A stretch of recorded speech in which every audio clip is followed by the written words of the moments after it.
Hello everyone, this is David V. Mamina, here to introduce to you the official expansion pack for Redeem the Resistance deck building card game that you may already have. It consists of allies, villains, abilities, summonings, and some cards you've already seen to make your experience even more exciting, thrilling, and in some cases more challenging. So I thought I would introduce the deck to you so you can see what is in store for you if you do pick up this pack, or if you play with someone who actually has this pack.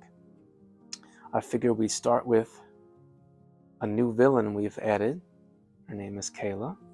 She is a villain in the Angels of Resistance book, and she is a vampire general. She's a physical character, and she comes with a lot of different abilities, as you'll see very soon. So I'll put her here for now.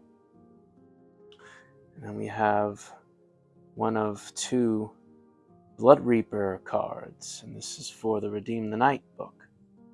They are physical. They may look like pushovers with only 2 power points, but they are very dangerous in that they are cannibal occultists, and they work for the Crimson Hoods, which are very dangerous sorcerers who are a part of the Blood Reapers. And Blood Reapers can summon Crimson Hoods from the Shadowland to help them fight, which could cause some concern. But if you're fighting them as Earl Balin, Mary Dyer, or Gideon, they shouldn't be that much trouble at all. Next, we have another villain from the Angels of Resistance, and this one is very powerful. His name is Valkyris. He is the head general of the Demon Plague from that book. You can see he already has 5 power points. He is a magical character. He too can summon certain creatures like demons.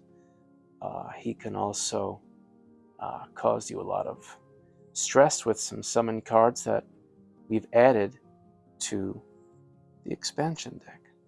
So let's see him, put him over here a little bit later. Lastly, for the main villains, we have the Forsaken King, and he is a very interesting character from the Redeem the Night book. Excuse me. So many different things that I have to say. And he is a sorcerer, but he's also a vampire. And he does have a true name, but that would be a spoiler in the Redeem the Night book, and I'd rather not spoil it for you. Now, he's interesting in that, like Eric Argento of Angels of Resistance and Infernos from Paltronus, bonus characters of this game, if you defeat the Forsaken King, he joins your party. And if you've read my book, you would know why. He comes with a lot of interesting features as well. One of those being the Undead General, a new card. He's a creature card that can be summoned, and he comes as a physical character. He can oppose either side, the Angels of Resistance or the Redeem the Night side, and he can also call upon his undead army. So I think I'll put him here actually, because he's of both. Here's the undead army. Pretty forceful, if you see the fist there, meaning he's physical for Angels of Resistance or Redeem the Night. And this undead army could pack quite a punch with 4 power points. We also have the Vampire Legion. Vampire Legion is something like the undead army, but they are summoned by vampires, so that would be either Kayla or the Forsaken King. Something to look out for. Interesting, we also have Blood Drain, which would make sense for vampires, of course. This is a very forceful card as well, in that when played from the Shadowland, a vampire, be it Kayla, the Forsaken King, or even the Vampiric Legion here, they can drain you of your blood in various ways. That is a very dangerous card with 3 power points, but also they can remove an upgrade you have. So this could do a lot of damage to you, particularly if you've used a critical strike card or an incantation. Blood Drain can do quite a bit of damage to you. There are 2 of those.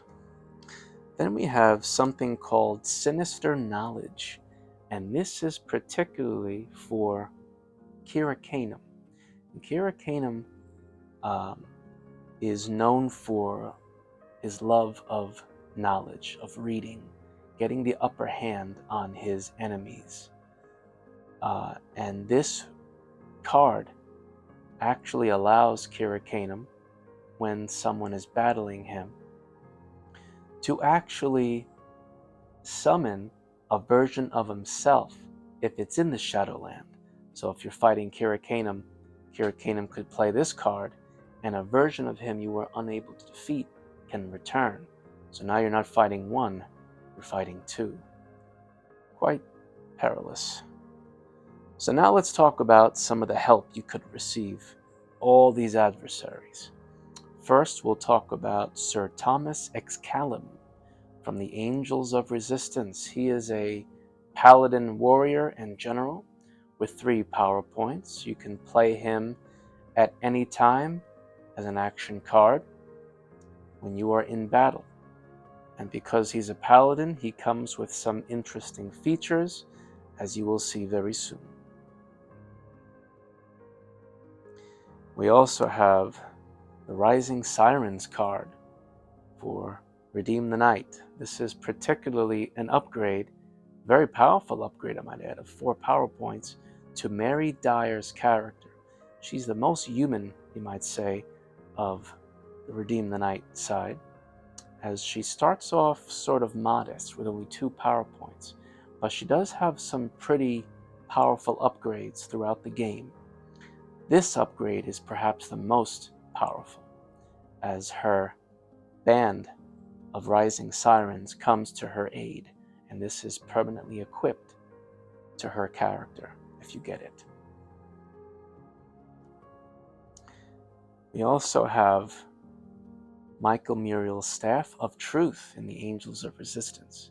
Now, with many upgrades, he could become a very formidable character indeed. This gives him 2 more power points, and also it gives him a very unique feature. When you have the Staff of Truth, you can sacrifice or surrender an arsenal card to your opponent if you'd like to peek at the home deck 3 cards in to see which cards are coming up that only you can look at, your opponent cannot. So if you have a couple of arsenal cards in your hand you don't mind sacrificing, you could perhaps get the upper hand knowing what's coming down the pike in the deck. Could be quite advantageous for Michael Muriel. Back to Redeem the Night side, Arl Balin has another upgrade, which is worth 3 power points. Pretty powerful, pretty significant.